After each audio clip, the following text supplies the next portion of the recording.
What is up, Watch fam? Happy Tuesday and welcome to In the Metal. I'm Christian from Theo and Harris, and today, as all Tuesdays, we're going to jump into the new additions to the watch shop at theoandharris.com. We've got six, I was correct, vintage watches from Omega, Perrigo, and Rolex, and Tudor.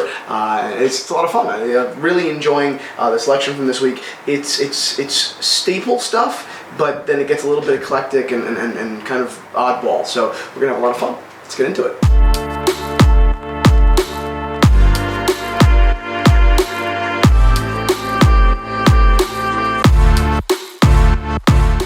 Okay, so first watch, we have an Omega Geneve with a date. It's a three-hand watch. It's got a beautiful silver sunburst dial, which is absolutely untouched. I mean, it's even maintained its original Omega stamped crystal here, the acrylic crystal, and of course its crown. When I deal with these super simple watches, particularly from a brand like Omega, I really look for like a small detail that I'm really into. And on this particular example, it's this custard patina. It's not like a pumpkin color, but it has this saturated kind of color that it's developed after 40 years of age.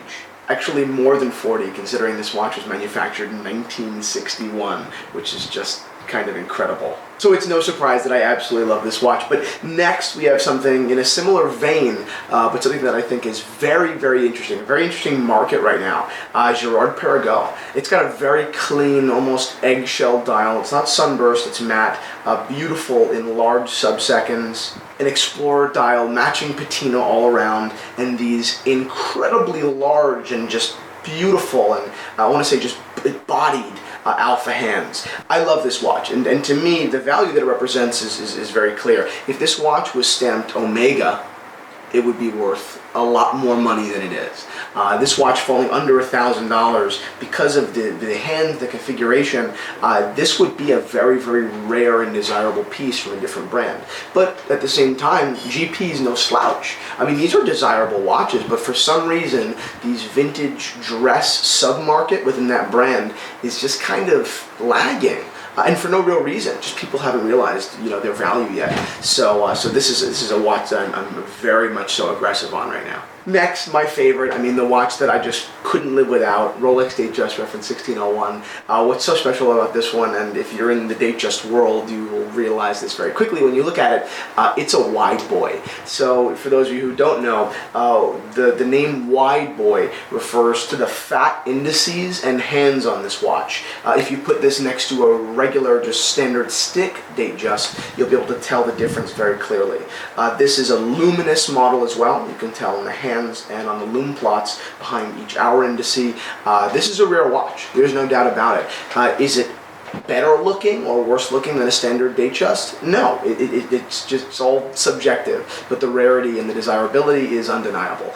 This is a watch that a lot of people would do some dirty things for, including myself. All right, moving on to the next watch, something in the similar vein as a Rolex Datejust, a Tudor Oyster Date. It was manufactured in 1968, and the condition is just stunning.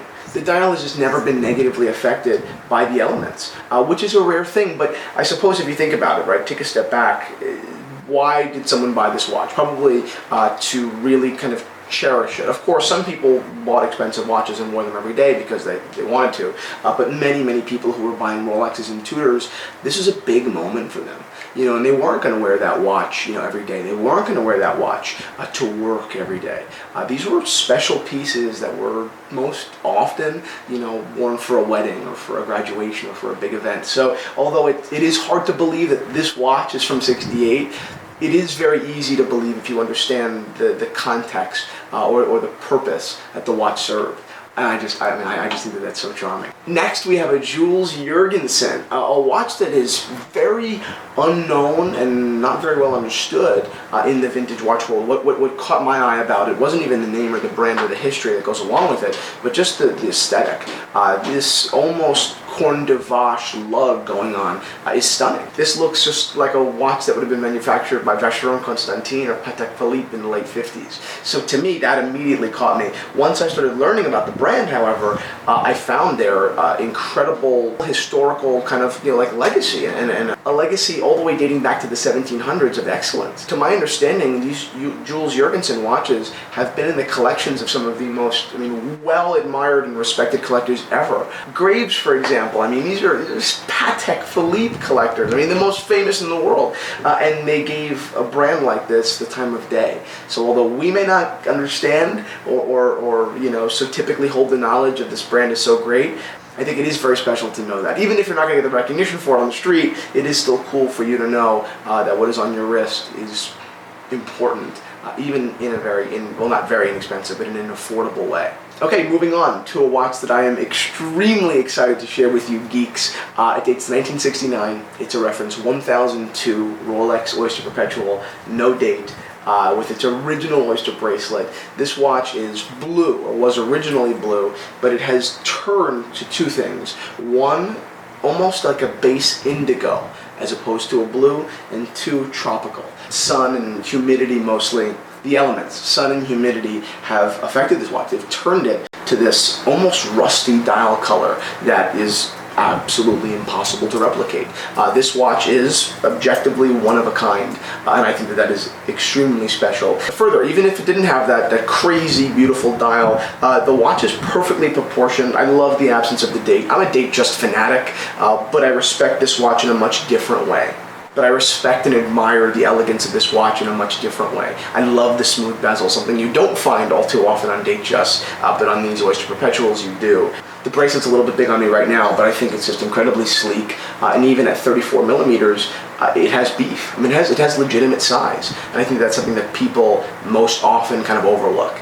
Oh, 34, that's not really cool, but I'll tell you what is cool, wearing a watch that you will 110% never see on the wrist of anyone else again. And that's kind of why I love vintage watches, particularly this Rolex Reference 1002. These are the 6 new watches that just hit the watch shop at theoharris.com today. It was my absolute pleasure sourcing these, just as it will be my pleasure answering your emails and shipping them off to their new geeky homes.